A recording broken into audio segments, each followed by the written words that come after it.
বাবারে কি তৃষ্ণা লেগেছে, তৃষ্ণা তো আর গাড়িতে কেউ আছেন? গাড়িতে কেউ আছেন?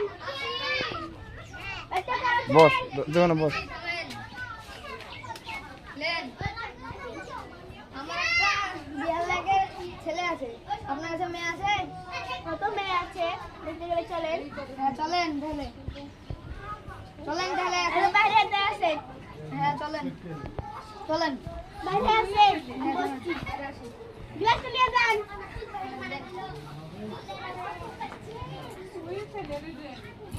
यार बेटा বিয়ে দিয়ে কিছু পয়সা কামাতেই হবে। আসেন আসছি চলেন, আসেন চলেন চলেন।